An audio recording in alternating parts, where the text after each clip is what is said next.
Je lis du livre de Matthieu chapitre 27 au verset 22 ce qui suit. Pilate leur dit, que ferai-je donc de Jésus qu'on appelle Christ? Tous répondirent, qu'il soit crucifié. Prions. Notre Seigneur et notre Dieu,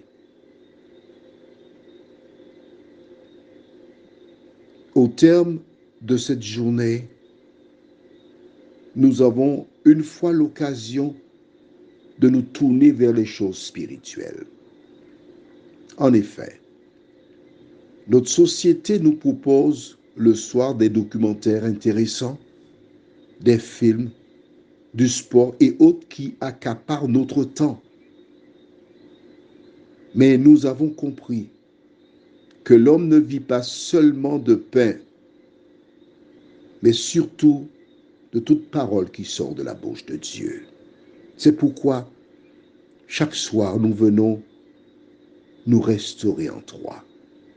Que ton esprit nous aide à comprendre cette parole, nous t'en prions. Au nom de Jésus et pour ta gloire éternelle. Amen. Quand tu liras dans le livre d'Apocalypse, tu verras que Jésus déclare « Dehors les lâches ». Et il se trouve que souvent, plusieurs d'entre nous sont lâches. Quand tu regardes bien ce que dit le verset, le début nous dit de manière claire, tous répondirent. Je pose une question à toi, oui, toi. Les personnes qui étaient dans la foule ce jour-là, étaient-elles toutes favorables à la crucifixion de Jésus? Non. Parce que nous savons que la mère de Jésus était, Marie était, les disciples y étaient, Nicodème y était. Celui qui demanda le corps de Jésus pour l'enterrer, qui n'a pas peur ni honte de le faire, il était présent. Ils étaient nombreux présents. Mais la foule influencée par les démons, les notables, les sacrificateurs, agents de l'ennemi qui montèrent de toutes pièces cette supercherie, qui payèrent de faux témoins.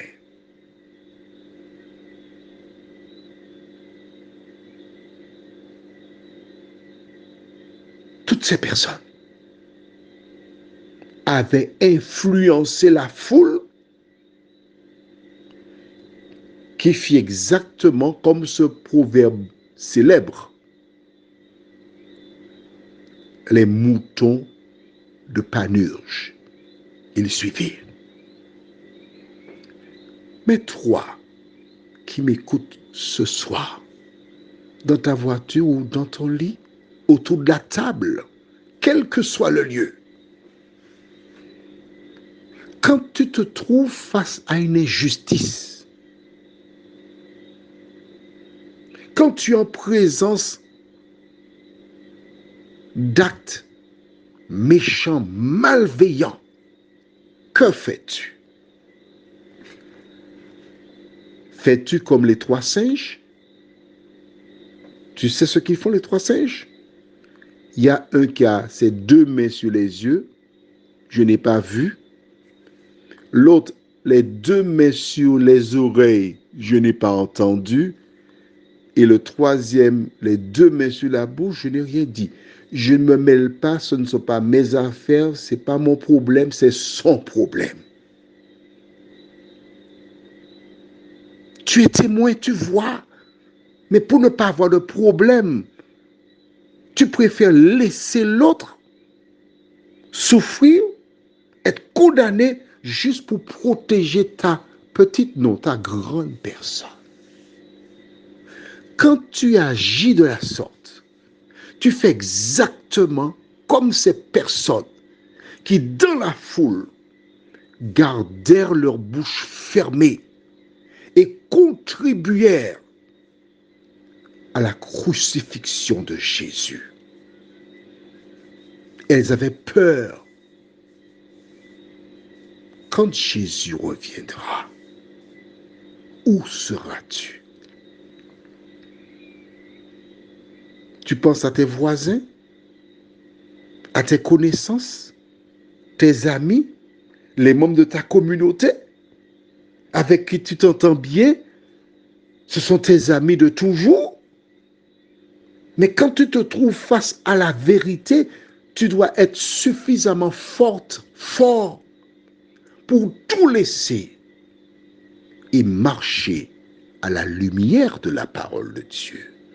Que penses-tu?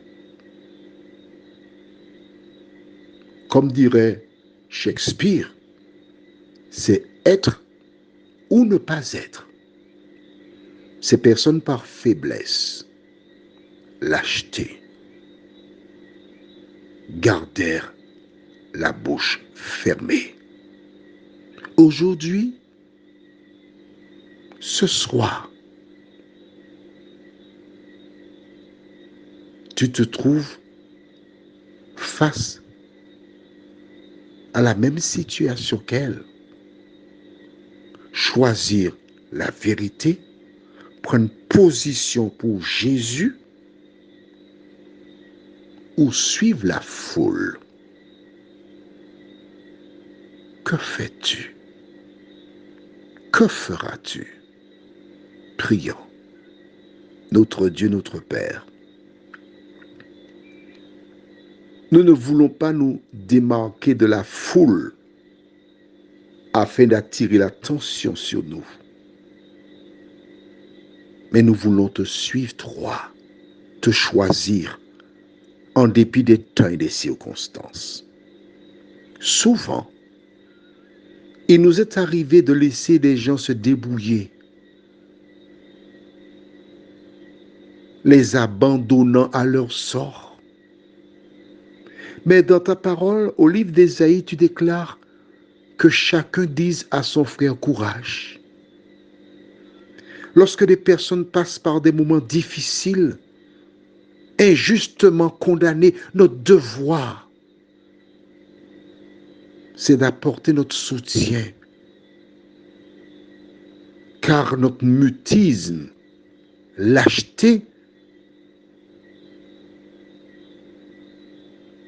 peut être un accélérateur pour détruire des vies.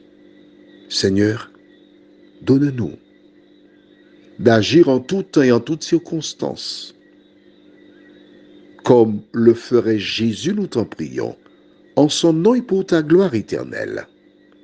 Amen. Je te souhaite une bonne nuit et que l'Éternel t'aide à toujours te lever pour la vérité, car la vérité, c'est Jésus de Nazareth.